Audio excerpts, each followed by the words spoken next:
In our discussion here today, we're going to look at each one of the requirement types that we discussed in the course, because there's a slightly different style and emphasis that you need to put on requirements of different types. And then once we go into the diagrams and models, there's going to be very specific advice that I'll encourage you to try out. First up, business requirements. The cool thing about the introduction that we just walked through is that it briefly discussed the problem, right? We don't have a system for tracking this. But now we're going to build a system to help us track this stuff. And that's great because it also sets us up for a discussion of the business requirements which directly follow from the problem. It's good to mention what business requirements are, first of all, just in case people aren't familiar with them. You can just say something like, the first set of requirements will cover their business requirements, and they describe the high-level needs of the business for the system. The simplest approach in terms of going through the requirements is just to go through them in sequence.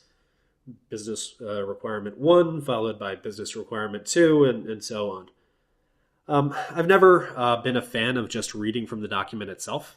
It seems like a bad presentation to me, although I've seen many BAs do this effectively. I typically read the requirement and then add any extremely brief commentary and then pause for a full 2 seconds, give them a little bit of a time to absorb what they said, and then ask any questions or provide feedback. But whatever you do, after going through the business requirements, it's a good idea to actually ask people something to the effect of, does this sound good so far? Is there anything I might have missed? And that reminds them that you're looking for input, not just a captive audience to read your document to. Okay, and after covering your business requirements, you'll move on to the user requirements. It's definitely a good idea to provide a quick blurb about what user requirements are, just to orient the audience. So you might start out with something like, okay, now we're going to move on to the user requirements. These are all the user-oriented requirements for the system, and they directly tie back to one or more of the business requirements we just covered. Something like that. It doesn't have to be perfect. It just has to let them know, oh, okay, so now we're looking at the user stuff.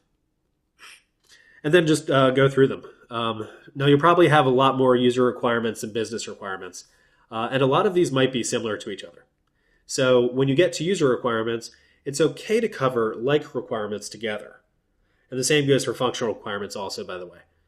So if you have a bunch of requirements like these, it's absolutely fine to say, okay, the next 4 requirements, UR21 through UR24, they describe the columns in the X report, and those will be beverage ID, beverage name, beverage unit cost, and beverage total sales. It saves you time, and it keeps you from being too monotonous in the presentation. Saying, oh, the X report will have a column for beverage ID. The X report will have a column for this. The X report, it just gets tedious after a while. And imagine if you have to read that same requirement text 26 times in a row. It'll drive people crazy. One additional piece of counsel I'll give you is that the more complex or detailed the requirement, the more frequently you should check back with your audience. Ask them questions like, okay, does that make sense? Does that sound good? That kind of thing. It's not so important to do that with business requirements because, well, they're relatively few in number, and they're typically very easy to understand. But you'll want to start doing that with the user requirements, definitely, and certainly with the functional and non-functional requirements. Okay, moving on to functional requirements. Well, guess what?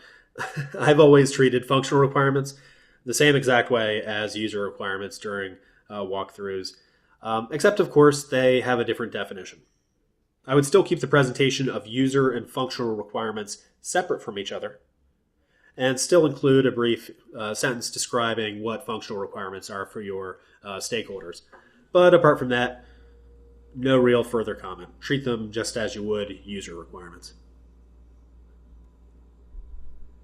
That is totally different, however, from non-functional requirements. And non-functional requirements are very special in my mind, and they need to be presented in a special way. Non-technical stakeholders very rarely think about things like system performance or quality or usability, etc. They just naturally expect the system or product or whatever to be fast and perfect and intuitive. But it won't naturally be fast and perfect and intuitive without good, high quality, non functional requirements.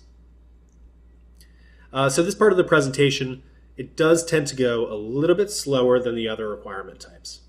So you can just slow down a little bit, maybe by 10%. First, definitely start off with a little definition of what they are, similar to how we define the other types of requirements for the audience. You can just describe them as qualities that the system needs to have that aren't necessarily covered by other requirements, things like the speed of the system, etc. That's just a fine definition.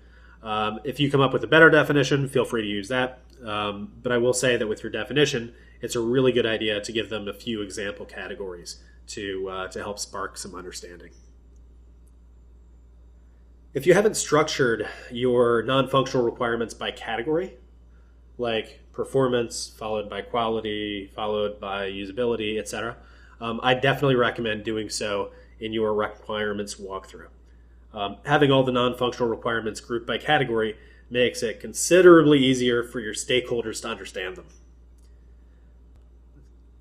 The thing that's unique about non-functional requirements walkthroughs is that sometimes, especially your non-technical stakeholders will say, well, geez, Don, this is great and everything, but do we really need to cover all this technical stuff? Why do I, as a insert business title here, why do I need to weigh in on that when it should just be obvious technical details to you guys?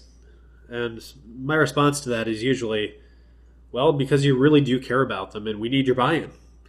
And then I talk a little bit about how if the system is slow or of poor quality somehow, they're going to be unhappy with it. And so for that reason, reviewing non-functional requirements with them is important to make sure that everyone has the same expectations of the system going forward. The other cool thing is that since the development team is also on the phone or in the room, they're there to voice any concerns that they might have if they see the non-functional requirements as posing implementation challenges of some kind. Okay, and so that's pretty much how I recommend presenting textual requirements.